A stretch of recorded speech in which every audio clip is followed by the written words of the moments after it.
హల్లెలూయా. ప్రభుకి మహిమ కలుగునుగాక. మనం ప్రకటన గ్రంథం 2వ అధ్యాయము 25వ వచనం ఈరోజు చూసుకుందాము. ప్రకటన గ్రంథం 2వ అధ్యాయము 25వ వచనం మనం చదువుదాం. దయచేసి అందరూ కూడా బైబిల్ తీయండి, చూడండి. దయచేసి చదువుతున్నప్పుడు దయచేసి అందరూ కూడా చూడాలి. చూడండి, నేను వచ్చే వరకు మీకు కలిగి ఉన్న దానిని గట్టిగా పట్టుకొనుడి. ఇక్కడ దేవుడు వాక్యాల్లో మనం చూస్తాం, నేను వచ్చే వరకు, నేను వస్తాను, గ్యారంటీ, నేను రాకుండా ఉన్నాను, నేను వస్తాను, నేను వచ్చే వరకు మీకు కలిగిన దానిని గట్టిగా పట్టుకోండి. మీకు ఏం కలిగి ఉందో అది గట్టిగా పట్టుకోండి. అంటే ఏదో ఆస్తులు అంతస్తులు కాదు, లేకపోతే ఏదో మనకు కలిగి ఉన్న మన బట్టలో, మన ఇల్లు, మన పొలాలో, మన పత్రాలో, మన డాక్యుమెంట్సో కాదుగండి, ఇవన్నీ కాదు. కానీ నేను వస్తున్నాను, నీకు కలిగి ఉన్నది ఏదో అది నేను చూస్తాను. అంటే మన ఆస్తులు చూడడానికి వస్తాడా? మనకు ఉన్నటువంటి అంతస్తులు చూడడానికి వస్తాడా? బంగారం చూడడానికి, పొలాలు చూడడానికి, ఇళ్ళ స్థలాలు చూడడానికి, ఇంకేదైనా మనకు కలిగి మన జాబ్ చూడడానికి, మన యొక్క మరి బంధువులు చూడడానికి, మన యొక్క లేకపోతే ఇంకేదైనా ఉన్నాయి అంటే అవన్నీ చూడటానికి వస్తాడా యేసయ్య? కదా, ఏం చూడడానికి వస్తాడు ఆయన? ఏం తీసుకువెళ్ళడానికి వస్తాడు? కాబట్టి మరి నేను త్వరగా వస్తున్నాను, నేను వచ్చే వరకు మీకు కలిగి ఉన్న దాన్ని గట్టిగా పట్టుకోండి అని దేవుడు వాక్యం తెలియజేస్తుంది. ఎందుకంటే మరి 22వ అధ్యాయం 12వ వచనంలో కూడా చూస్తాం, ఇదిగో నేను త్వరగా వచ్చుచున్నాను, వాని వాని క్రియలు చొప్పున ప్రతి వానికి ఇచ్చుటకు నేను సిద్ధపరిచిన జీతం నా యొద్ద ఉంది అని దేవుడు వాక్యం మనకు తెలియజేస్తూ ఉందండి.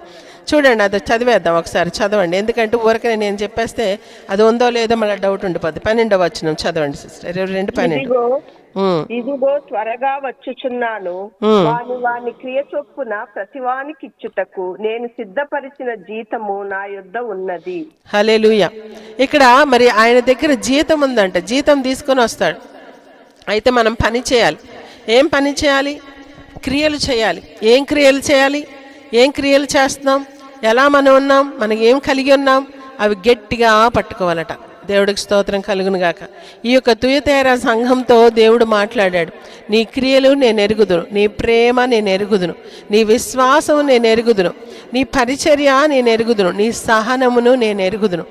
అయితే ఇవన్నీ కూడా నేను ఎరుగుదును, కానీ నీ మీద తప్పులు కూడా మోపాల్సి ఉంది. ఎందుకంటే నీలో ఉన్నటువంటి ఒక యజబలి అనేటటువంటి ఆ స్త్రీని నువ్వు ఉండనిచ్చుచున్నావు. అదే జాగ్రత్త చేయడానికి, మరి విగ్రహాలకు అర్పించింది తినడానికి అది బోధిస్తూ ఉంది. అది బోధిస్తుంటే నువ్వు దాన్ని వెళ్ళగొట్టట్లేదు, దాన్ని పూర్తిగా తొలగించుకోవడానికి ఇష్టపడట్లేదు. సరేలే పర్లేదు అని కాంప్రమైజ్ అయిపోతున్నావు, దానితో ఏకీభవిస్తున్నావు. జాగ్రత్త క్రియలు చేయడానికి కూడా నీకు ఇష్టమే, ఇటు ఈ మంచి క్రియలు చేస్తున్నావు, ఇటు ఆ క్రియలు కూడా చేస్తున్నావు, ఇటు విగ్రహాలు అర్పించింది కూడా తినడానికి ఓకే అని సమ్మతిస్తున్నావు.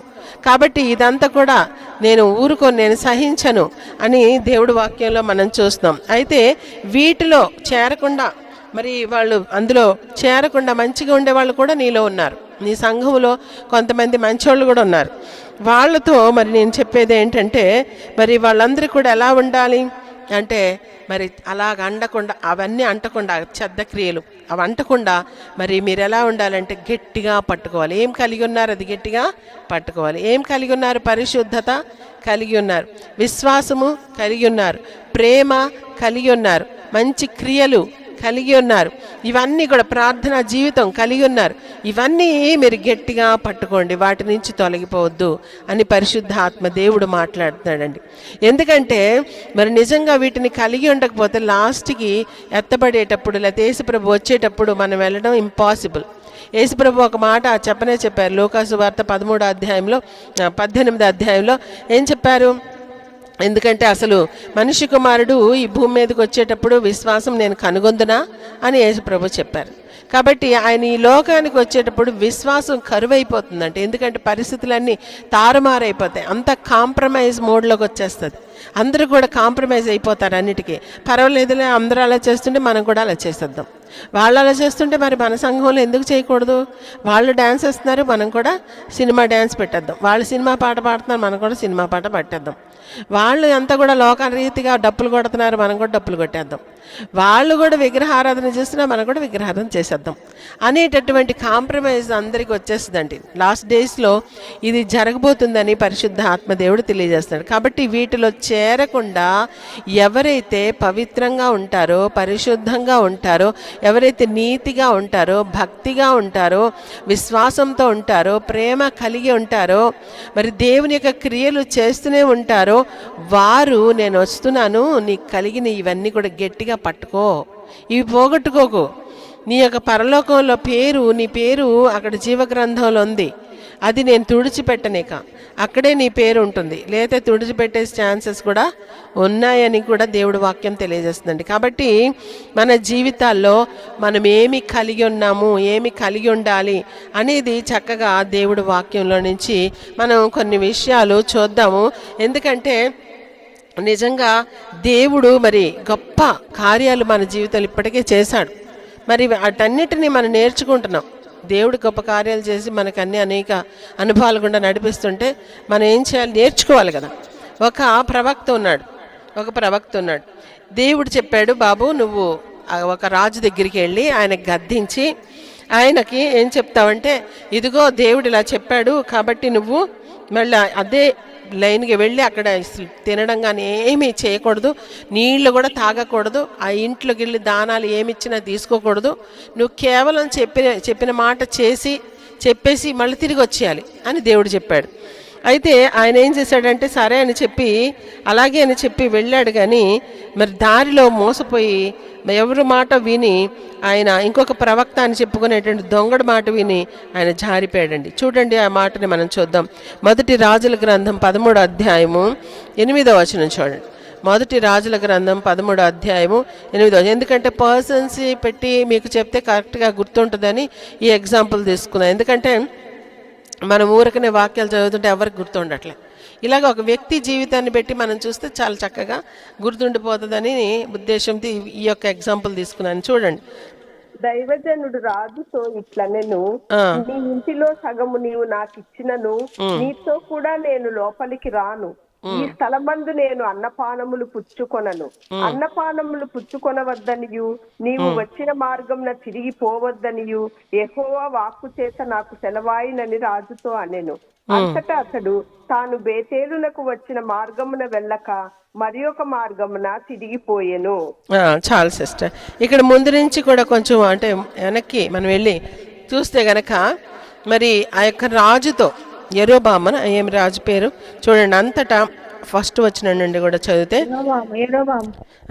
అంతటా దైవజనుడైన ఒకడు యెహోవా చేత సెలవునంది యూదా దేశము నుండి బేతేలునకు వచ్చెను.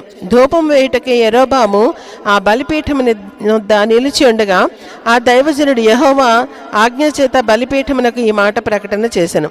బలిపీఠమా, బలిపీఠమా, యెహోవా సెలవిచ్చినదేమనగా, దావీదు సంతతిలో యోషియా అను ఒక శిశువు పుట్టును. నీ మీద ధూపం వేసిన ఉన్నత స్థలం యొక్క యాజకులను అతడు నీ మీద అర్పించును. అతడు మనుష్య శల్యములను నీ మీద దహనము చేయును. ఈ బలిపీఠం బద్దలైపోయి దాని మీదనున్న బుగ్గి ఒలికి పోవుటయే యెహోవా ఇచ్చు సూచన అని చెప్పి ఆ దినమున ఆ ప్రవక్త సూచన ఒకటి ఇచ్చెను.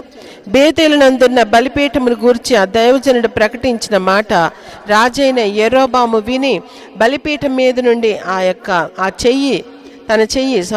బలిపీఠం మీద నుండి తన చెయ్యి చాపి వారిని పట్టుకొనుడని చెప్పగా అతడు చాపిన చెయ్యి ఎండిపోయెను. దానిని వెనుకకు తీసుకొనుటకు అతనికి శక్తి లేకపోయాను. మరియు యెహోవా సెలవు ప్రకారము దైవజనుడిచ్చిన సూచన చొప్పున బలిపీఠం బద్దలు కాగా బుగ్గి దాని మీద నుండి ఒలికిపోయాను. ఇక్కడ మనం ఈ దైవజనుడు, ఈ ప్రవక్త దేవుడు పంపిస్తే వచ్చి ప్రకటిస్తూ ఉన్నాడు, బలిపీఠమా, బలిపీఠమా, నువ్వు బద్దలైపోయి బుగ్గి ఒలికిపోవాలనగానే అక్కడ ఏంటి ఆ సూచన? అది ఒక శిశువు వస్తాడు, యోషియా, ఆయన పుట్టాడు, ఆయన ఈ రాజ్యం ఏలుతాడు.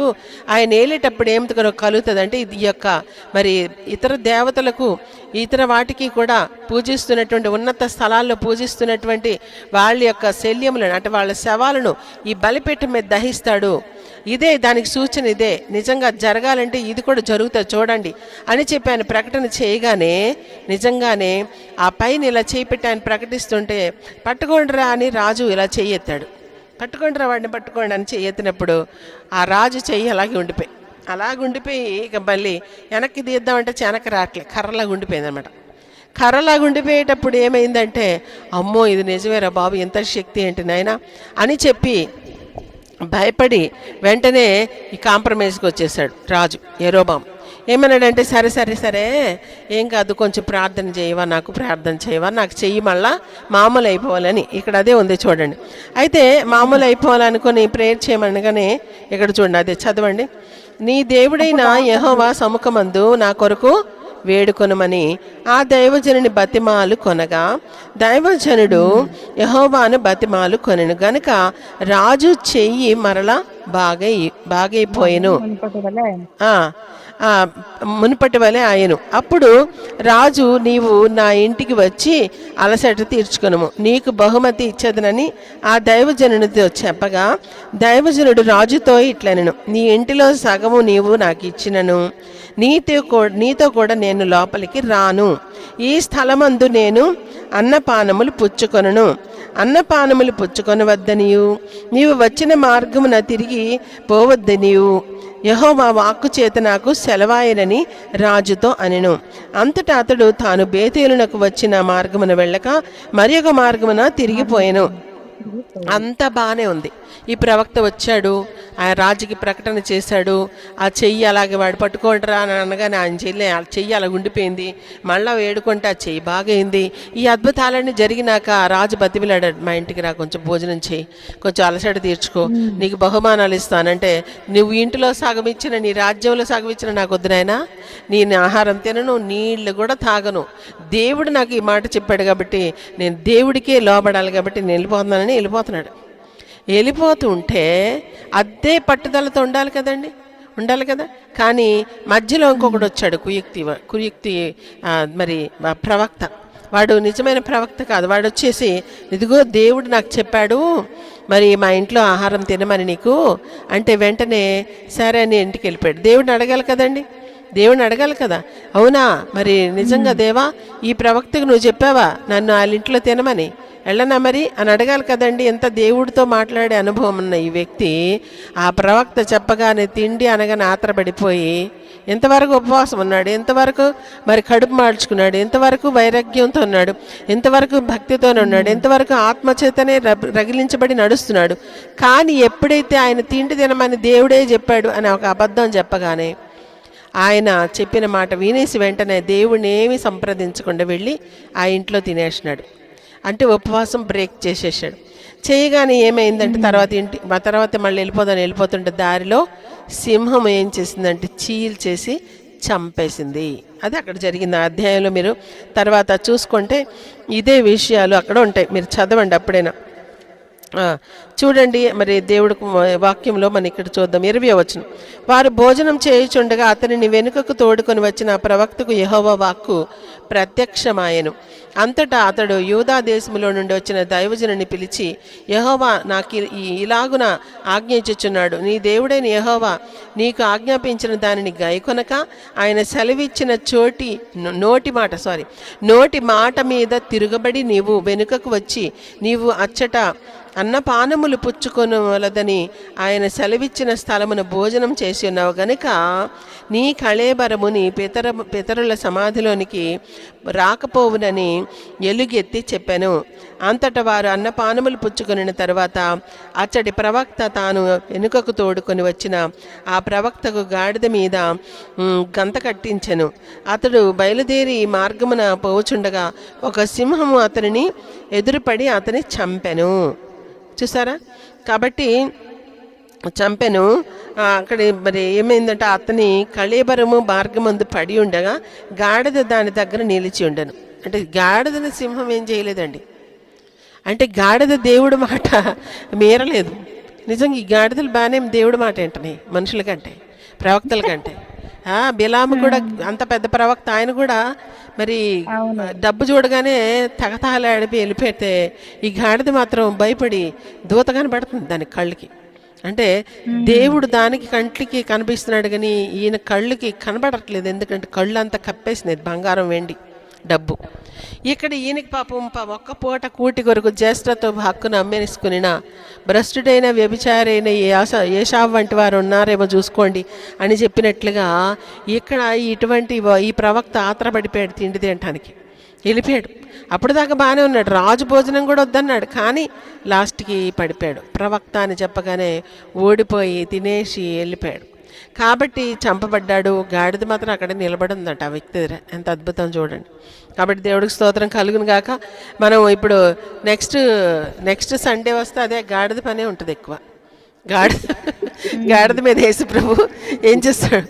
నెక్స్ట్ పామ్ సండే కదా, ఈ మట్టల ఆదివారం ఏం చేస్తారు అందరూ? గాడిద మీద యేసు ప్రభు ఎక్కి వెళ్ళాడని దాని గురించి వాక్యాలు చెప్తారు. ఎక్కువగా గాడిద గురించే చెప్తారు. చాలా మంచి సబ్జెక్టే చెప్తారండి, బాగుంటుంది, చక్కగా వినండి. దేవుడికి స్తోత్రం కలుగును గాక. కాబట్టి మరి ఈ గాడిదలకేనే బుద్ధి ఉంది, కానీ ఈ కకృతి పడినటువంటి ఈ యొక్క పెద్ద పెద్ద ప్రవక్తలు మామూలుగా గారంటి వాళ్ళు. దేవుడితో మాట్లాడి దేవుడితో నడుచుకునే గొప్ప అద్భుతాలు చేసే ప్రవక్తలు. అక్కడ చూసారు, ఆయన మీదకి చేయొత్తగానే చెయ్యి అలా గుండిపోయింది కర్రలాగా. ఆయన మళ్ళీ ప్రార్థన చేయగానే చెయ్యి మళ్ళీ మామూలు అయిపోయింది. అంటే ఆయన ఎంత పవర్ఫుల్ ప్రాఫిట్ కదా. అయినప్పటికీ ఒక పూట కూటి కొరకు మరి కకృతి పడగానే ఆయన చంపబడ్డాడు అని దేవుడు వాక్యం తెలియజేస్తుంది. బిలాము విషయంలో కూడా అలాగే జరిగింది. ఆయన అంత పవర్ఫుల్. ఆయన ఇంటికి దేవుడు వచ్చి మాట్లాడతాడు, దేవుడు ముఖాముఖిగా మాట్లాడతాడు. వద్దునైనా అని చెప్తాడు, వెళ్ళొద్దునైనా అని చెప్తాడు, లేకపోతే చెయ్యనైనా అని చెప్తాడు. అంత మంచి ప్రవక్తకు కూడా డబ్బు ధనము చూడగానే ఆశ పుట్టి వెళ్ళిపోతుంటే కళ్ళు గుడ్డిపోయి అక్కడ దూత ఉన్నా కనబడట్లే, కత్తి పట్టుకొని నరికేసిన కనబడట్లే, అంటే నరికేయడానికి వచ్చినా కనబడట్లే, గాడిదికి మాత్రం కనబడేది. భయపడిపోయి పక్కకి వెళ్ళిపోయి అక్కడ పక్కకి వెళ్ళిపోతుంది, గోడ పక్కకి వెళ్ళిపోతుంటే దానికి అది కాలుకి తగిలేసరికి కాలు రాసుకుంది. ఇక అంతే కింద పడ్డారు ఇద్దరు. దాన్ని ఇష్టం వచ్చినట్టు బాధేస్తున్నాడు. ఇక మరీ ఉద్రేకం కూడా వచ్చేస్తుంది ఆయనకి. కాబట్టి ఇలాంటి గాడిదల కంటే కూడా హీనంగా అయిపోయిన వాళ్ళు చాలామంది దేవుడి వాక్యంలో ఉంటారు. కాబట్టి ఇప్పుడు ఈ యొక్క వాక్యం వలన మనకు అర్థమైన విషయం ఏంటంటే, ఈ ప్రవక్త దేనిని పొందుకున్నాడు? దేవుడి వాక్యాన్ని పొందుకున్నాడండి. దాని మీదే గట్టిగా నిలబడ్డా? అది ఇక్కడ కావాల్సింది. నేను వచ్చే వరకు నీకు కలిగిన దాన్ని గట్టిగా పట్టుకో అని మనం ప్రకటన గ్రంథం 2:25లో చదివాం కదా. అయితే ఆ గట్టిగా పట్టుకున్న దానిని మధ్యలో వదిలేసుకున్నాడు ఈ ప్రవక్త. బిలాము ప్రవక్త కూడా అంతే, ఆయన గట్టిగా పట్టుకోవాల్సింది పోయి అది కూడా పోగొట్టుకున్నాడు. కాబట్టి ఆ యొక్క భక్తిని, విశ్వాసాన్ని, ఆ ప్రాఫెసీ గిఫ్ట్ని పోగొట్టుకున్నాడు. లాస్ట్కి ఒక సోదిగాడుగా మిగిలిపోయాడు, చంపబడ్డాడు, మరి అక్రమకారులు ఎంచబడ్డాడు. ఎంత భయంకరం కదా సోదిగాడు అని దేవుడు వాక్యం తెలియజేస్తుంది. లాస్ట్కి సోదిగాడు. ప్రవక్త అంతా పోయింది, బిలాము ప్రవక్త అన్ని మంచి మంచి బిరుదులని పోయి లాస్ట్కి సోదిగాడు అని దేవుడు వాక్యం తెలియజేస్తుంది. కాబట్టి మరి దాన్ని దేవుడు వాక్యంలో మనం చూస్తున్నాము, ఏదైనా లాస్ట్ వరకు తన కలిగి ఉన్న దాన్ని గట్టిగా పట్టుకోవాలి. భక్తి అయినా సరే, విశ్వాసమైనా సరే, ప్రేమ, దేవుడి పట్ల ప్రేమ పోకూడదండి. నీ మొదటి ప్రేమను నీ వదిలితివని నీ మీద తప్పు ఒకటి మోపవలసి ఉన్నది అని మనం మొదటి సంఘమైన ఎఫెసీ సంఘం మీద దేవుడు నేరం మోపడం మనం చూసాం. కాబట్టి మన యొక్క జీవితాల్లో ఏదైతే మనం పట్టుకున్నామో దాన్ని వదిలిపెట్టకూడదు. యేసు ప్రభువుని పట్టుకున్నామో వదిలేద్దు. మధ్యలో ఏవేవో చాలా రకాల ఆశలు వస్తాయి, చాలా రకాల టెంప్టేషన్స్ సైతాను పెడుతూనే ఉంటాడు, పక్కకు లాగడానికి చూస్తూ ఉంటాడు. అక్కడికి వెళ్తే ఇదవుతుందంట, ఇక్కడికి వెళ్తే అదవుతుందంట అని రకరకాల ఆశలు చూపిస్తూ ఉంటారు, చెప్తూ ఉంటారు. కానీ అవన్నీ నమ్మి ఒకవేళ పక్కకి వెళ్ళిపోయారు అంటే మీకు మొదట కలిగిన విశ్వాసం పోగొట్టేసుకున్నారు. కాబట్టి మీకు ఉండినటువంటి ఆ యొక్క మరి మీకు కలిగి ఉన్న దాన్ని గట్టిగా పట్టుకోండి. ఈ ప్రవక్త పాపం దేవుడిచ్చిన వాక్యాన్ని గట్టిగా పట్టుకోలేకపోయాడు, దాని మీద నిలబడలేకపోయాడు. ఆయన పడిపోయాడు, మధ్యలో చంపబడ్డాడు. ఎంత దారుణం చూడండి.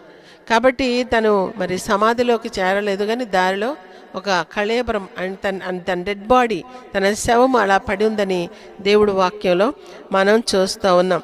అలాగే మరి అదే ప్రవక్త ద్వారానే దేవుడు మాట్లాడిస్తున్నాడు. నువ్వు ఆ దేవుడి మాట మీద నిలబడలేదు కాబట్టి నువ్వు నీ యొక్క పితరుల యొక్క సమాధిలోనికి నువ్వు వెళ్ళవు, చేర్చబడవు. అక్కడ అదే ఉంది కదా చూడండి. అన్నపానములను పుచ్చుకొనవలదని ఆయన సెలవిచ్చిన స్థలమున భోజనం చేసినావు గనుక నీ కళేబరము నీ పితరుల సమాధిలోనికి రాకపోవునని ఎలుగెత్తి చెప్పాను. 22వ వచనం, మొదటి రాజుల గ్రంథం 13:22. కాబట్టి దేవుడికి మహిమ కలుగును గాక. మన జీవితాల్లో మనకు ఆయన కళేబరాలు అక్కడ చేరకపోయినాయంటే ఆయన మొత్తానికి నరకానికి వెళ్ళాడని అర్థం. దానికి అర్థం అదే. ఆశీర్వాదకరమైన సమాధి లేదు, అది ఆశీర్వాదకరమైన జీవితము. ఇక ఆత్మకి ఇంకా ఎక్కడ చేరుతుంది? కళేబరమే చేరకపోతే సమాధిలోనికి ఇక ఆత్మ పరలోకాన్ని ఎడ చేరుతుందండి. కాబట్టి దేవుడి మాటను గట్టిగా పట్టుకోవాలి, దాని నుంచి తొలగిపోకూడదు అని దేవుడి వాక్యం మనకి ఇక్కడ తెలియజేస్తుంది కదండి. ఇంకేమైనా డౌట్ ఉందా దీనిలో? ఏదైనా డౌట్ ఉందా? కొంచెం ఆప్షన్ ఏముంది? భోజనం చేస్తే తప్ప, అక్కడ తింటే తప్ప, ఎందుకు తప్పు, ఏం తప్పు? దేవుడు చెప్పాడు అంతే. దేవుడు వద్దు అంటే అది తప్పే.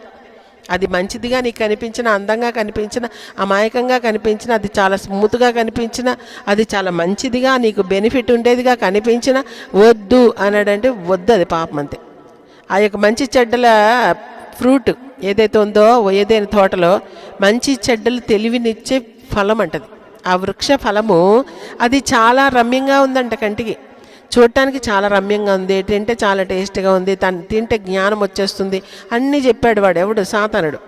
ఇప్పుడు దేవుడు వద్దు అన్నాడు. దేవుడి మాట వినాలా, వాడి మాట వినాలా? ఎవరి మాట వినాలి చెప్పండి? దేవుడి మాట వినాలి. మరి విన్నారా? ఏంటి పెద్ద పాపం అయిపోయింది దానికి? అసలు నిజంగా దాని గురించి ఊరక క్వశ్చన్లు అడుగుతుంటారు చాలామంది. అసలు క్వశ్చన్లు ఏమి అడగాల్సిన అవసరం లేదు, అది పాపం కాదు. కానీ అది తింటే పాపమో కాదు తర్వాత సంగతి. కానీ దేవుడు వద్దు అన్నాడు కాబట్టి అది తిన్నాడు కాబట్టి పాపం అంతే. అది తింటే పాపమో మంచిదో మనకు తెలియదు. కానీ ఇప్పుడు దేవుడు వద్దు అన్న పని చేశాడు కాబట్టి అదే పాపము. కాబట్టి దేవుడు ఏదైతే వద్దన్నాడో, ఏదైతే వద్దంటే అది చేస్తే అది పాపం. అది వ్యభిచారమైన, దొంగతనమైన, అబద్ధాలైన, మోసమైన, విగ్రహారాధన, విగ్రహాలకు అర్పించింది తిండమైన, జారత్వమైన, అపవిత్రత అని కార్యాలన్నీ వద్దు అన్నాడు. అలాగే వద్దు అన్నాడు, మానేస్తున్నారు. ఓకే, చెయ్యమన్నవి చేయకపోతే అప్పుడు పాపమా కాదా? చేయని ఒకడు తన చేయవలసినది నెరిగి ఉండియు అలాగూ చేయని వానికి పాపము కలుగును. ప్రార్థన చేయకపోతే పాపము కలుగును. ఉందా లేదు వాక్యంలో? నువ్వేదో ఎక్కడికి వెళ్ళిపోయి కత్తి పట్టుకొని ఎవడో పొడి చేసిన అర్హత చేయక్కర్లేదు, బ్యాంకులు దోచేసి దొంగతనాలు చేయక్కర్లేదు, ఏమీ చేయక్కర్లే, పాపాలు లేవు నీకు. కానీ నువ్వు ప్రార్థన చేయట్లే, అదే ఒక పాపం. నువ్వు మరి నిజంగా చేయాల్సిన మేళ్ళు ఎవరికైనా పొందదగిన వారికి మేలు చేయట్లే, అది కూడా పాపమే. కాబట్టి దేవుడు చెప్పమనేది చేయట్లే. దేవుడు ఏం చెప్పాడు నీకు? దేవుని ఆరాధించాలి, పరిశుద్ధత కలిగి ఉండాలి, విశ్వాసం కలిగి ఉండాలి, మారుమనసు పొందాలి, బాప్తిస్మం పొందాలి, నువ్వు ఇలాగ ఉండాలి, నువ్వు అలాగ ఉండాలి అని చెప్పాడు దేవుడు. అవన్నీ చేయకపోతే కూడా పాపమే. అంటే దేవుడు చెప్పింది చేయకపోయినా పాపము, దేవుడు వద్దు అన్నది చేసినా పాపం. కాబట్టి ఇదొక్కటి బాగా మైండ్లో పెట్టుకోండి. అర్థమైందా? ఏమైనా పజిల్ లాగా ఉందా? దేవుడు చెప్పింది చెయ్యకపోతే పాపము, దేవుడు వద్దు అన్నది చేస్తే పాపము. అది అర్థమైంది కదా? ఇంకా చిన్నపిల్లలకి చెప్పినట్టుగా చెప్పేస్తారు, ఏసేయమంతా మాట్లాడుతున్నారు. ఇంకా అంతకంటే ఇంకా అర్థం కాని దద్దమ్మలు ఎవరు ఉంటారు చెప్పండి కదా? కాబట్టి మన జీవితాల్లో యేసుప్రభు ఏమి చెప్తున్నాడో అవి వింటున్నామండి. ఓర్పు సహనం కూడా కలిగి ఉండాలి. మరి అవి లేకుండా ఉంటున్నామంటే కూడా మనకు మరి చాలామంది చిన్న శ్రమ రాగానే ఇల్లంతా కొల్లేరు చేసి వెళ్ళిపోతుంటారు. అట్లా చేయొచ్చా? మరి కరెక్ట్ కాదు కదా? దేవుడికి స్తోత్రం కలుగును గాక. లేకపోతే వేరే మార్గాలకు వెళ్ళిపోతున్నారు. వేరే మార్గాలు చాలామందికి వేరే మార్గాలు బోల్డ్ ఉన్నాయి. మనకు దేవుడే మార్గం, దేవుడు చెప్పిందే వేదవాక్కు. మనకు అదే, మనం దాని మీద నిలబడాలి అంతే. దాన్ని గట్టిగా పట్టుకోవాలి, దాని నుంచి తొలగిపోవడానికి వీల్లేదు.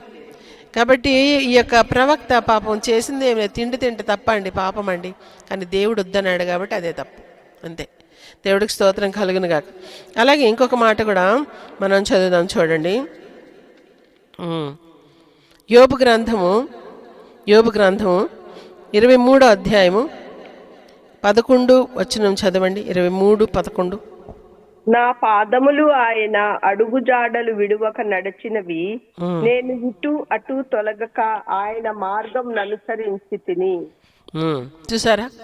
నా పాదములు ఆయన అడుగు జాడల్లో నడిచాయి, నా పాదములు ఇటు అటు కూడా తిరగక ఉన్నాయి. అలాగ ఉండాలండి. అది దేవుడి వాక్యం. యోబు గురించి దేవుడు అంత మెచ్చుకోవడానికి కారణం ఏంటి? ఆయన పాదములు ఆయన అడుగు జాడల్లోనే వెళ్ళిపోతున్నాయి అంతే. దేవుడు ఏ విధంగా నడిచాడో, దేవుడు ఏ విధంగా చెప్పాడో, దేవుడు ఏ విధంగా అడుగుజాడలు వదిలిపెట్టి వెళ్ళాడో అదే అడుగుజాడలు వెళ్ళిపోతుంది. అసలు గొర్రె లక్షణం కూడా అదేనండి.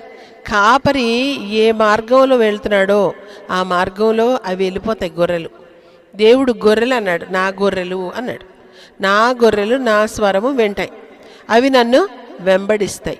వెంబడిస్తాయి అంటే తెలుసు కదా, అడుగు జాడల్లో వెళ్తాయని అర్థం.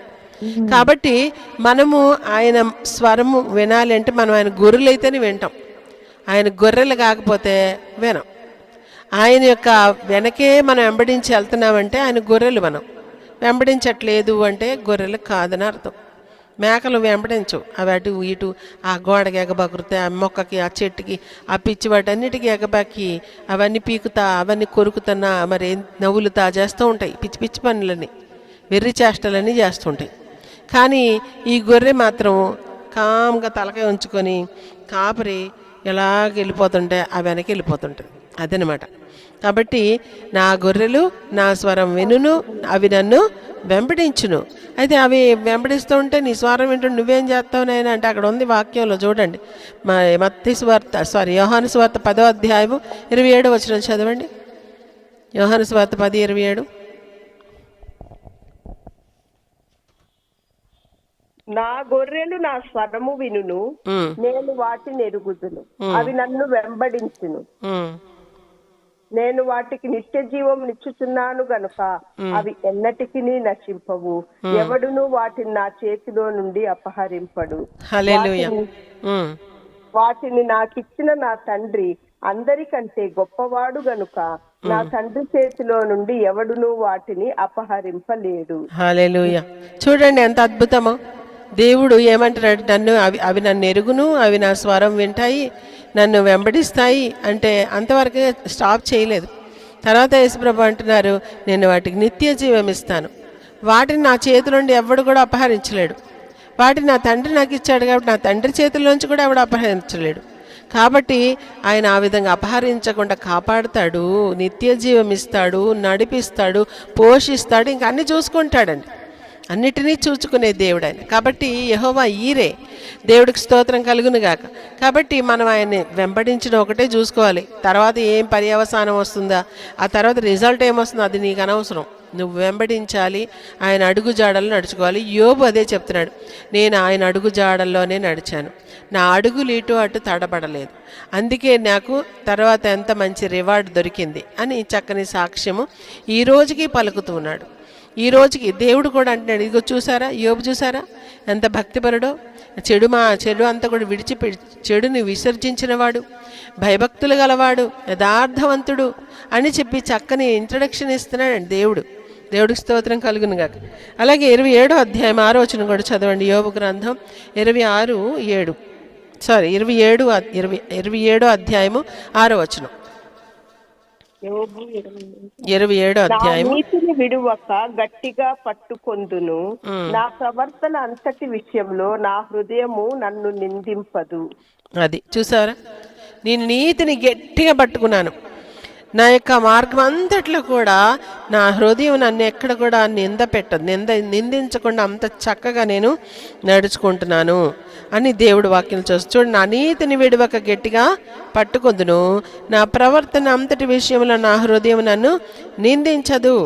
నా నీతిని గట్టిగా పట్టుకున్నాను. నీతిని గట్టిగా పట్టుకోవాలి కదండి. నీతిని వదిలేసి పక్కన పెట్టేసి ఏదో ఒకటి పిచ్చి పని చేసి మళ్ళీ భక్తిపరుడిలాగా చప్పట్లు కొట్టి హల్లెలూయా హల్లెలూయా స్తోత్రం స్తోత్రం అని ఒకటే ప్రార్థన చేస్తే ప్రయోజనం ఏంటి కదా. కాబట్టి నా నీతిని నేను గట్టిగా పట్టుకున్నాను, వదిలిపెట్టలే, పక్కన పెట్టలే.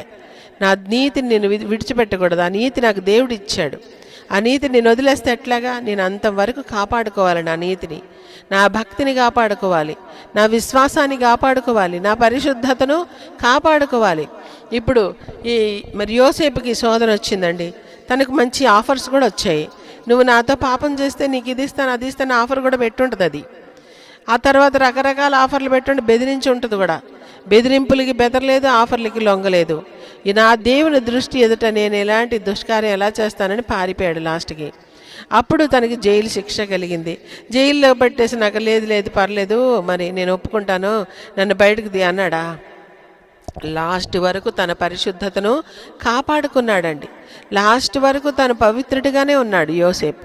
కాబట్టి ఏదైతే మనం పట్టుకున్నామో అది నేను గట్టిగా పట్టుకుంటాను, నా నీతిని విడువక గట్టిగా పట్టుకుందును. మీరు గట్టిగా పట్టుకున్నారా? మీరు దేన్ని నమ్మారో? యేసయ్యను నమ్మారు, యేసయ్యను గట్టిగా పట్టుకోవాలి. యేసయ్యను విడిచిపెట్టకండి. యేసు ప్రభా కొంచెం సేపు ఇక్కడ ఉండునైనా, నేను విడిచిపెట్టి బయటికి వెళ్తానంటే బయట నీకు ఉంటాడు అక్కడ పట్టుకోవడానికి. ఒకడు యెరూషలేము నుండి బయటకు వచ్చేసి ఎరికోకి వెళ్ళిపోతున్నాడట. వీడికి ఏం బాధ పట్టిందో, వీడికి ఏం దరిద్రం వచ్చి పడిందో తెలియదు. వాడు ఎరికోని వదిలిపెట్టేసి వచ్చాడు, ఇప్పుడు బాగానే ఉన్నాడు. యెరూషలేములో అన్నీ మంచిగా, ఎప్పుడు చూసినా ఇక్కడ యెరూషలేములో ఈ నీతి బోధలు ఏంటో, ఈ పవిత్రత ఏంటో, ఈ పరిశుద్ధత ఏంటో, ఈ ప్రార్థన ఏంటో, బాబా విసుగు వచ్చేసింది. ఎరికోలు అయితే భయంకరమైన పాపాలు ఉంటాయి, అక్కడ పోతాను అనుకొని ఆ గోడను, ఆ పట్టణాన్ని, ఆ యొక్క మరి ఆ సేఫ్టీ వాళ్ళని అన్నిటిని వదిలిపెట్టి బయటకు వచ్చాడు ఎరికో వైపు. ఎరుక వైపు వస్తే సరేలే నాయన ఎల్లు, నీ పని చూసుకుంటానులే అని చెప్పి మరి దేవుడు వదిలేశాడు. కొంచెంసేపు సరే చూద్దాం ఎల్లు. అయితే రెడీగా ఎవరున్నారు అక్కడ? వచ్చి రాగానే ఎవరున్నారు? యెరూషలేము వదిలిపెట్టి రాగానే, ఎరుకోకు వెళ్దామని రాగానే ఎవరు రెడీగా ఉన్నారు? దొంగలు ఉన్నారు. ఆ దొంగ ఎవరు? సాతాను. దొంగ సాతాను వదిలిపెట్టడు. నువ్వు యెరూషలేమును వదిలిపెట్టావంటే దొంగ రెడీగా ఉంటాడు. వాడు ఎప్పుడు కాసుకొనే ఉంటాడు. గర్జించే సింహం వల్లే వెతుకుచూ తిరుగుచూ ఉన్నాడు. ఎవడిని మింగుదునా, ఎవడు దొరుకుతాడా, రా రా రా అని పిలుస్తూ ఉన్నాడు. బయట నిలబడి పిలుస్తున్నాడు, రానైనా రా రా, నేను రెడీగా ఉన్నాను. కాబట్టి వెళ్తే పట్టుకున్నాడు అంతే. పట్టుకొని ముందు బట్టలు తీసేస్తే ఎక్కడ పరిగెత్తలేడు, అక్కడే పడున్నాడు. చితగా బాది, హాయిగా బాది, మంచిగా బాది, ఇష్టం వచ్చినట్టుగా బాది, మనసు తీరా బాది. ఏంటండి, సైతానికి ఒకళ్ళ బట్టలు మనకు నేను పారిపోతాం. ఆ బట్టలన్నీ తీసాడు. ముందు రక్షణ వస్త్రాలు తీశాడు, నీతి వస్త్రాలు తీశాడు, ఉల్లాస వస్త్రం తీశాడు, బలము ఇచ్చే వస్త్రం తీసేశాడు. బలమునే వస్త్రముగా మనకు ధరింపజేశాడు దేవుడు. ఆ యొక్క బలము అనే వస్త్రాన్ని కూడా తీసేశాడు. ప్రతిదీ తీసేసి, రక్షణ వస్త్రం అన్నీ తీసేసినాక ఇప్పుడు ఏ బట్టలు లేకుండా ఉంటే శుభ్రంగా చితకొత్తు కొట్టండి రాని దెయ్యాలకి ఇచ్చాడు. తర్వాత లాస్ట్కి వీడు కూడా కొట్టాడు. కొర ప్రాణం వచ్చేసింది ఇక. ఎందుకంటే ఆ ప్రాణం కూడా దేవుడి చేతిలో ఉంది కాబట్టి వాడు ఏం చేయలేక వదిలిపెట్టి వెళ్ళిపోయాడు. కానీ లేదంటే ప్రాణం కూడా పట్టుకొని వెళ్ళిపోతాడు. ఈ కొర ప్రాణంతో అమ్మా నాయన అనుకుని ఉంటే అప్పుడు మళ్ళీ యేసయ్య దిక్కు, మళ్ళీ వచ్చి మంచి శమరేయుడిగా ఆయనే మళ్ళీ ఆయనకి బ్రతికించి మళ్ళీ దేవుడి యొక్క సన్నిధికి చేర్చాడు కదా. ఇంత మనం చూస్తాం ఈ స్టోరీస్ అన్నీ దేనికి మనకు సాదృశ్యం అంటే, దేవుడి సన్నిధిని నువ్వు గట్టిగా పట్టుకోవాలి.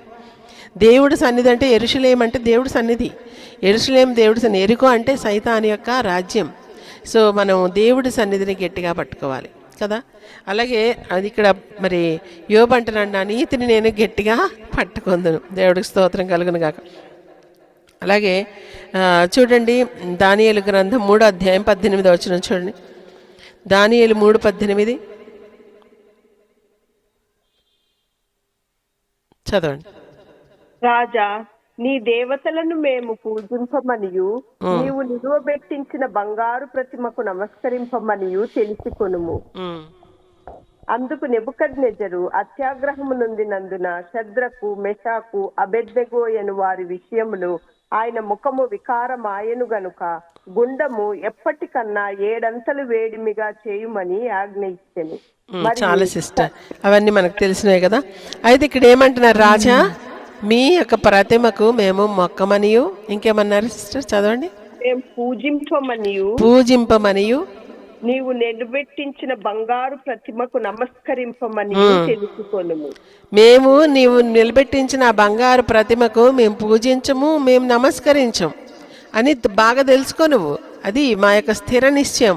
మేము ఒకటే డిసైడ్ అయిపోయాం, ఇంకా నో చేంజ్ అనేది, మార్పు అనేది ఇంక ఉండదు మా యొక్క నిర్ణయంలో. మా డెసిషన్ ఇంక మారేది లేదు అని చెప్పి అక్కడ శద్రకు, మేషకు, అబేద్నెగోలు చెప్పారు. అలా ఉండాలి మన నిర్ణయం కూడా, మన యొక్క తీర్పు కూడా, మన యొక్క తీర్మానం కూడా అలాగే ఉండాలి. నేను ఆ బొమ్మకు మొక్కను పూజించను, నమస్కరించను అని ముగ్గురు కూడా చెప్పినప్పుడు వాళ్ళకి అగ్నిగుండము రెడీగా ఉందని వాళ్ళకి తెలుసు కదా. తెలియదా? తెలియకుండా ఏదో పిల్లకాయలు ఆటలు ఆడుతున్నారా వాళ్ళు? వాళ్ళు పిల్లకాయలు ఆటలాడట్లే, వాళ్ళకి తెలుసు అగ్నిగుండం రెడీగా ఉందని. అందులో వేస్తే దేవుడు రక్షిస్తే రక్షించవచ్చు, లేకపోతే లేదు. ఎందుకంటే ఇంతకుముందు ఎవరినైనా అగ్నిగుండంలో పడేస్తే దేవుడు రక్షించాడు అనేటటువంటి ఎగ్జాంపుల్స్ ఏమి లేవు. ఇప్పుడు మనకైతే ఒక ఎగ్జాంపుల్ ఏముంది కనీసం, కానీ వాళ్ళకి అలాంటి ఎగ్జాంపుల్స్ ఏం లేవు. కాబట్టి వాళ్ళు మరి చచ్చిపోవడానికైనా రెడీ అవ్వారు, కానీ గట్టిగా పట్టుకున్నారు, దేవుడికి తప్ప మేమెవరికి నమస్కరించము, పూజించము. హల్లెలూయా, దేవుడికి స్తోత్రం కలుగును గాక. అలాగే ఇంకొక మాట కూడా చూద్దాం దేవుడి వాక్యంలో నుంచి. లూకాసు వార్త 9వ అధ్యాయము 11వ వచనం చూడండి. లూకా 9:11. జనసమూహములు అది తెలుసుకుని ఆయనను వెంబడింపగా ఆయన వారిని చేర్చుకుని దేవుని రాజ్యమును గూర్చి వారితో మాట్లాడుచు స్వస్థత కావలసిన వారిని స్వస్థపరిచెను. ప్రొద్దుగురుంకను ఆరంభించినప్పుడు 9:11 ఒకటే చదవమ్మా. 11. జనసమూహములు అది తెలుసుకుని ఆయనను వెంబడింపగా ఆయన వారిని చేర్చుకొని దేవుని రాజ్యమును గూర్చి వారితో మాట్లాడుచు స్వస్థత కావలసిన వారిని స్వస్థపరిచెను. చాలా మంచిది. ఇక్కడ దేవుడి వాక్యంలో ఏం మనం చూస్తామంటే, ఆ జన సమూహములంట అది తెలుసుకొని ఏం తెలుసుకున్నారు? బాగా ఏం తెలుసుకున్నారు? యేసు ప్రభువుని గురించి బాగా తెలుసుకున్నారు. యేసు ప్రభు యొక్క విషయంలో ఇక గట్టి నిశ్చయంగా నిర్ణయం తీసుకున్నారు. ఓకే, మేము యేసు ప్రభువుని ఫాలో అవుతాం, మేము యేసు ప్రభువునే వెంబడిస్తాం, యేసు ప్రభువునే మేము కొలుస్తాం, యేసు ప్రభువే మాకు కావాలి, ఆయనే మాకు కావాలి అనుకొని వాళ్ళు మా జన సమూహములు యేసు ప్రభు దగ్గరికి వచ్చారు. వచ్చినప్పుడు వాళ్ళు వెంబడించారని దేవుడు వాక్యం తెలుసు. అది తెలుసుకొని ఆయనను వెంబడింపగా ఆయన వారిని చేర్చుకున్నాడు. దేవుడికి స్తోత్రం కలుగును గాక. కాబట్టి మనము ఒకటే నిర్ణయం తీసుకోవాలి, వెంబడించాలా లేదా. మనం వెంబడిస్తే ఆయన చేర్చుకుంటాడు. మనం వెంబడించకుండా పిల్లకాయ ఆటలు రాను పోను, రావడం పోవడం అలా చేస్తే కనుక అది కరెక్ట్ కాదు. ఒక గట్టి నిర్ణయం తీసుకుంటే ఆయన వెంబడించాలా వద్దా. ఆయన వెంబడిస్తే సిలువను ఎత్తుకొని వెంబడించాలి. ఆయన వెంబడిస్తే ప్రాణాన్ని కూడా మనము లెక్క చేయకూడదు, అవునా కదా. ఆయన వెంబడిస్తే విగ్రహ పూజలు కూడా చేయకూడదు. ఆయన వెంబడిస్తే పాపిష్టి కార్యాలు ఏవి కూడా చేయకూడదు. ఆయన వెంబడిస్తే ఇక లోకంలో ఉన్న వాటిని వెంబడించకూడదు. ఆయనను వెంబడిస్తే మనం లోకానికి దూరం అవ్వాలి, వేరవ్వాలి, సెపరేట్ అవ్వాలి, ప్రత్యేకంగా ఉండాలి. ఇదంతా తెలుసుకొని వాళ్ళు వెంబడిస్తున్నారు. ఎవరు? యేసుప్రభు శిష్యులందరూ మరి వాళ్ళ ఫ్యామిలీస్ దగ్గరికి మళ్ళీ వెళ్ళారండి. 3.5 సంవత్సరాలు యేసయ్యతోనే ఉన్నారు కదా. యేసయ్యతోనే ఉన్నప్పుడు యేసుప్రభుతోనే పండుకున్నారు, యేసుప్రభుతోనే తిన్నారు, యేసుప్రభుతోనే తిరిగారు. ఆయన ఏ ఊరు వెళ్తే ఆ ఊరు వెళ్ళారు, ఎక్కడికి వెళ్తే అక్కడికి వెళ్ళారు. ఆయన ఏం చేస్తున్నారు అన్నీ చూశారు. ఆయన ఎక్కడికి వెళ్ళమంటే వెళ్ళారు. అంతేగాని మా కుటుంబం దగ్గరికి వెళ్ళిపోతాను, మా ఫ్యామిలీ దగ్గరికి వెళ్ళిపోతాను, మా ఊరు వెళ్ళిపోతాను, మా బంధువులు బాగా పిలుస్తున్నారు నన్ను అని వెళ్ళిపోయారండి? వెళ్ళలేదు. కాబట్టి దేవుడు ఎప్పుడైతే ఆయనను వెంబడించడానికి ఇష్టపడ్డారో, ఆయన వెంబడించాలి, అన్నీ వదిలిపెట్టుకొని వెంబడించారు. అలాంటి వాళ్ళని గొప్పగా చేర్చుకొని గొప్పగా శిష్యులుగా చేశాడు. భూమిని తల్ల క్రిందలు చేసేవారిగా వారిని చేసుకున్నాడు. అంతేగాని సగం కాలు లోకంలో, సగం కాలు యేసయ్యలో కుదురుతుంది అట్లా? సగం కాలం ఊర్లో, సగం కాలం దేవుడిలో ఎట్ట కుదురుతుంది? సగం కాలం బంధువుల కోసం విగ్రహారాధన పూజలన్నీ చేస్తూ ఉంటావు, అక్కడికి వెళ్ళి నైవేద్యాలు తినేస్తూ ఉంటావు, అక్కడ పెట్టిందంత కోసిందంత నీకే మంచిగా ఇష్టము తినేస్తూ ఉంటావు. నువ్వు అన్నింటిలో నీకు ఉండాలి. ఎందుకంటే వాళ్ళు ఆ యొక్క బంధువులు పెట్టింది కానీ, ఊర్లో పెట్టింది కానీ ఏది ఇంత పిసరు కూడా పోనేపోవు, తినేసేయాలి. అది తినకపోతే నీ కడుపు పొంగిపోతుంది. అక్కడ తినడానికి ఉరుకుతావు, పరిగెడతావు. మళ్ళీ దేవుడు కావాలి అంటే ఎక్కడ దొరుకుతాడు నీకు దేవుడు? దేవుడిని వెంబడిస్తే ఒకటే వేలో వెంబడించు, లేదంటే పూర్తిగా వదిలి బంధువుల దగ్గరికి వెళ్ళిపో, విగ్రహారాధన దగ్గరికి వెళ్ళిపో, ఆ తిండిబోతులతో కలిసిపో. అది దేవుడు చెప్పేది. కాబట్టి గట్టిగా పట్టుకో, ఏది నీకు దొరికిందో అది గట్టిగా పట్టుకో, వదిలేస్తే మళ్ళీ నీకు దొరకదు. దేవుడికి స్తోత్రం కలుగును గాక. ఇప్పుడు మనం సముద్రంలోనో ఎక్కడో ఒక దగ్గర నీటిలోనో వరదలోనో కొట్టుకుపోతున్నామండి. కొట్టుకుపోతున్నప్పుడు ఏదో ఒకటి గట్టిగా ఆధారం దొరికింది, ఒక చెట్టు, ఒక కొమ్మో, ఒక తాడో ఏదో దొరికింది మనకి. దాన్ని గట్టిగా పట్టుకపోతే మనం కింద పడి చేస్తామా లేకపోతే ఉంటామా? ఇంకా ఆ వరదలో కొట్టుకుపోతాం. ఇలాంటి అనుభవం నాకు కూడా కలిగింది. నేను కూడా ఏట్లో కొట్టుకుపోవాల్సింది. అప్పుడు ఏదో ఒక చిన్న వేరు దొరికింది. ఆ వేరుని పట్టుకొని ఆలాడితే ఇంకొక ఆమె వచ్చి నా పిల్లక పట్టుకొని తీసుకొచ్చింది. అప్పుడు అమ్మ బతికాను, లేత ఆ ఏట్లో కొట్టుకుపోవాల్సిందేను. కాబట్టి ఏటిలో కొట్టుకుని పోయేవారికి ఒక చిన్న వేరు దొరికితే గట్టిగా ఎలా పట్టుకుంటారో, యేసు ప్రభు మనం నరకంలో కొట్టుకొని పోకుండా, అక్కడ కాలిపోకుండా మనల్ని మరి పట్టుకున్నాడు ఆయన. ఆయన్ని మనం గట్టిగా పట్టుకోవాలి.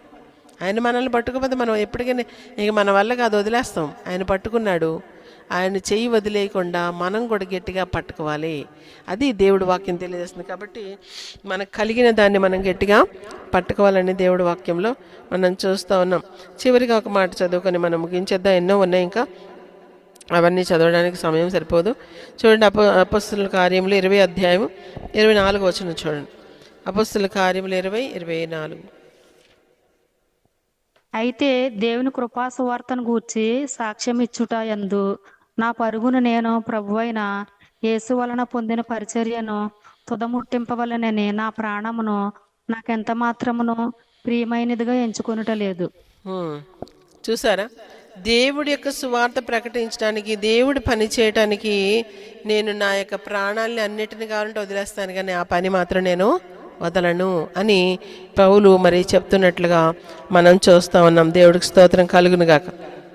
కాబట్టి మన జీవితాల్లో మనకు దొరికినటువంటి మన ప్రాణ ప్రియుని, ఆయన యొక్క సన్నిధిని, ఆయన యొక్క ప్రేమను, ఆయన ఇచ్చినటువంటి నీతిని, ఆయన ఇచ్చిన రక్షణను, ఆయన ఇచ్చిన కృపను, ఆయన ఇచ్చిన సమస్త ఈవులను మనం గట్టిగా పట్టుకోవాల్సిన, ఆయన ఇచ్చిన వాక్యానుసారమైన జీవితాన్ని మనం గట్టిగా పట్టుకొని అనుసరించి నడుచుకోవాల్సిందే. కానీ నా ఇష్టం వచ్చినట్టు నేను నడుచుకుంటాను అనడానికి వీల్లేదు.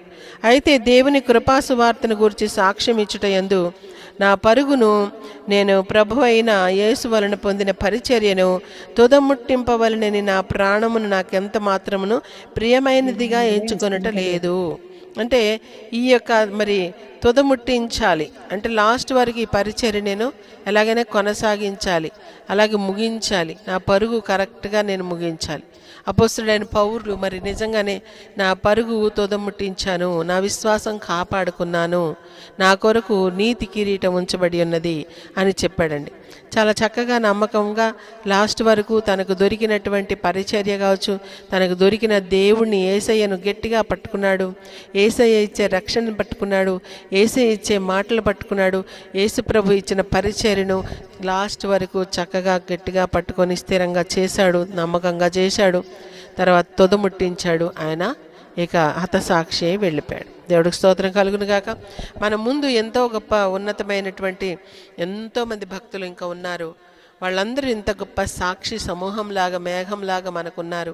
వీళ్ళందరూ మనకు ఉంటుండగా మనము కూడా ఈ లోకంలో ఉన్న ప్రతి భారము సులువుగా చిక్కులు పెట్టే పాపం విడిచిపెట్టి విశ్వాసమున కర్తైన యేసయ్య వైపే చూస్తూ మన పరుగులో మనం ముందుకి పరిగెత్తాలి, తుదముట్టించాలి, కొనసాగాలి. అంతేగాని వదిలిపెట్టేసి పక్కదారికి వెళ్ళిపోకూడదు. అటువంటి కృప పరిశుద్ధాత్మ దేవుడు వినమందరికీ దయచేయనుగాక. ప్రార్థన చేసుకుందాం. తండ్రి, నీకు స్తోత్రాలు. విన్న వాక్యాన్ని మా హృదయాలు నీరు కట్టి ఫలింపచేయండి నాయనా. మేము నిజంగా నీ మార్గమును గట్టిగా పట్టుకొని, మీ నీతిని గట్టిగా పట్టుకొని నాయనా, మీ సన్నిధిలో గట్టిగా మేము నిలబడుటకు, స్థిరపడుటకు నాయనా, బలపడుటకు, మీ మార్గం నడుచుకున్నటకు మాకు సహాయం చేసి మేము పొందమని యేసుక్రీస్తు నామములో ప్రార్థించి స్తుతించి వేడుకొని పొంది ఉన్నాం తండ్రి. ఆమేన్, ఆమేన్. హల్లెలూయా. ప్రభువుకి మహిమ కలుగును గాక. హల్లెలూయా.